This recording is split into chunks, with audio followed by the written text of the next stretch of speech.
Hello, great people. Call Senator Natasha Akpoti-Uduaghan the cat with the 9 lives, and you won't be wrong, as her apparently politically motivated recall process has been declared invalid by the Independent National Electoral Commission, INEC, coming 2 days after a massively attended rally. The INEC taking this decision. What are the behind-the-scenes policies? What could have motivated INEC to take this decision? How did INEC arrive at the decision? What was the calculation or reason that were given? And what is the implication of this on the political life of Senator Natasha Akpoti-Uduaghan? And what is in this for the Senate President, Godswill Akpabio, who will be dissecting all these issues and a whole lot more on this episode with your sure plug, Dr. Omoshola. Before I go into the arithmetic and what INEC said, first let me say shout out to the team of Senator Natasha Akpoti-Uduaghan, because I can tell you from my lens as a political scientist that if there's one thing that is going for the Senator Natasha Akpoti-Uduaghan, it is the kind of team that she has. If you look at it well, her team has been able to deliver, because being able to hold that rally that was held definitely really helped her immensely. And shout out to our team for making that rally happen, not minding whose ox is God, and damning the consequence at that point in time, just before, because they know apparently that it was politically motivated. So shout out to the team of Senator Natasha Akpoti-Uduaghan, and the senator herself. She seems to carry one thing, I don't know whether you've observed it, which is special grace. Senator Natasha Akpoti-Uduaghan seems to have this special grace upon her life, in the sense that the more you try to bring her down, the more she's rising up. The more you try to limit her, the more she's breaking forth. The more you try to silence her, the more she's finding her voice. So it takes special grace to be able to tackle the Nigerian political establishment and triumph over them, because if you look at all the layers of hurdles that she has crossed, then you will know that apart from having a good team, she carries something which is a special grace. So shout out to our team, shout out to Senator Natasha Akpoti-Uduaghan herself. Now let me go to the what INEC said, the arithmetic of INEC. Why did INEC, or what did INEC rely on to say that, oh, this recall process, this is the end of it? But first, let me say shout out to INEC as well, because INEC can as well, sneak in some things through the back door, or give the constituency more time, or, to tell them to kind of like bring additional document the way it was done earlier, whereby they didn't submit the signatures and the phone number of the constituent. Later, they now presented it, and INEC received it. So I think that wasn't right, and that wasn't fair to the senator. But now, INEC has put an end to the recall process. And now, what did INEC say? What was the reason that INEC gave? Now, if you look at the picture that you are seeing on your screen, the senatorial constituency that Natasha Akpoti-Uduaghan comes from is comprises of 5 local government: Adavi, Ajaokuta, Ogori Magongo, Okeyi, and Okene local government. So if you look at it, the total number of registered voters in that particular 5 local government is 474,554 registered voters. That means that 474,554 persons are eligible to vote in that particular local government. So out of those local government, then 208 persons signed for a recall in all the 5 local government that comprises our constituency. Now, this is where the problem is. You need 50% of the people in your constituency to have signed that they want to recall before INEC can kickstart the recall process. So this is where the problem lies. Now, 208, if you kind of like do the addition and subtraction out of the 474,554 registered voters, only amounts to 43.86%. So that means that it does not meet the threshold of 50%, and that was how the recall process, that was how it eats the rocks. That was how INEC said that, well, this document that you submitted is invalid, and no further action, to use the word of INEC especially, no further action will be taken. And Senator Natasha Akpoti-Uduaghan has reacted to it, and you can see it on your screen right now. She said, "Oh, on God, it's victory for the people of Nigeria. Our one battle down, 2 more to go. Deep gratitude to my beloved husband, awesome support team, magnificent people of Kogi Central, and great people of Nigeria at large. INEC Nigeria, you did well. Senator Natasha Akpoti-Uduaghan, proudly Kogi Central. That's the reaction of the senator.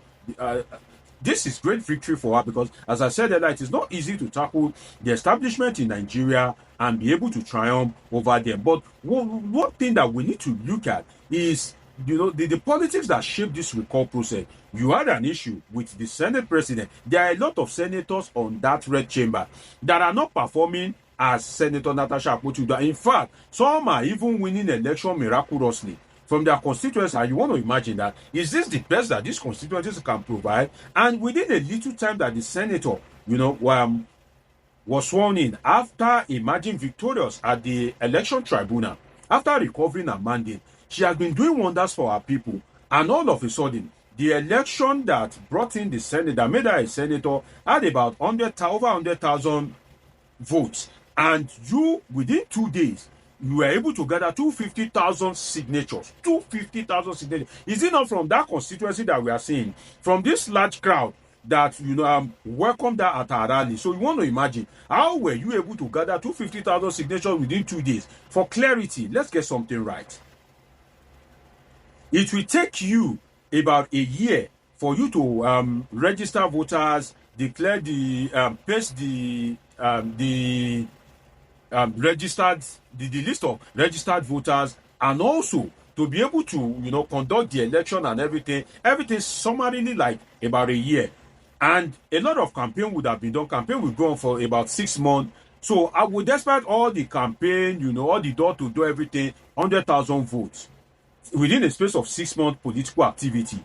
But in 2 days, 250,000 people allegedly signed. Abba, you see, Nigerian politicians to stop embarrassing themselves, because there are some people that you cannot fight. And as I said earlier, Natasha seems to carry this strange grace, because the more you try to bring her down, the more she's rising up. The more you try to silence her, the more she's breaking forth. You would have thought that, when you suspend her, she will go home crying. Instead, Natasha took Akpabio's name all around the world. In fact, Google Gooswill Akpabio now and begin to look at foreign media platforms. You see that Akpabio has become very, very popular on the negative front, because once you mention Akpabio, the next thing that will follow is sexual harassment. And the world now, as a global village, she has brought Akpabio greater disrepute than Akpabio brought to her, because the worst that can happen is for her constituent to turn against her, and she has the support of her constituent. But Akpabio has suffered great damage to his character and person all across the world. But one thing that we need to kind of think about is that, was INEC influenced by the outcome of the rally? Make we tell ourselves the truth. That rally, no, it was unprecedented. Despite the fact that the state government said, don't come out. The commissioner of police said no to the rally. The chairman of the local government that Natasha is residing also declared curfew. Yet people still troop out. That is pure organic love. So was INEC influenced by the outcome of that rally, especially seeing that within 48 hours after that rally, INEC brought out their final decision? So was INEC trying to kind of save its head? And would INEC remain like this in 2027?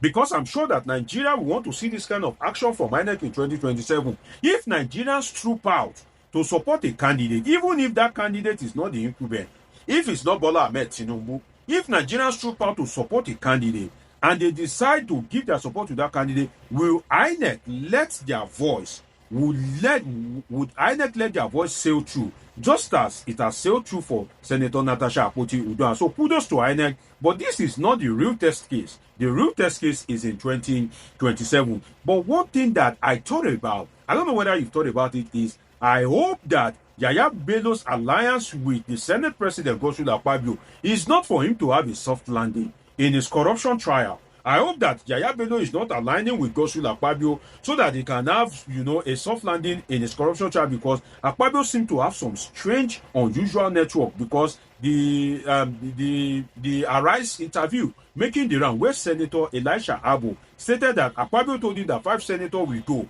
and 5 senators eventually left. You want to imagine, is Akpabio the court? So if Akpabio truly said so, That means that Akpabio seems to know a lot of things. So I hope that Akpabio will not use that influence. And at the end of the day, anyway, the results have come out. The recall process have failed. So even if Akpabio had promised Yahaya Bello anything, it will be on the basis that the recall process sailed through. So if the recall process has sailed through, maybe the former governor of Kogi State, Yahaya Bello, could have benefited from the political judicial networks of the Senate President Godswill Akpabio. But now that the record has failed, instead of you to sail through, it has even brought Yahaya Bello embarrassment. It has brought the governor of the state embarrassment, the commissioner of police embarrassment, Senator Godswill Akpabio greater embarrassment. But I just hope that Yahaya Bello is not, sacrificing Natasha, his sister, from his state, a state that he presided over as governor for ages. I hope he wasn't sacrificing Natasha for him to get a soft landing. And well, it has been clear that attempt to undermine Natasha will always bring her greater popularity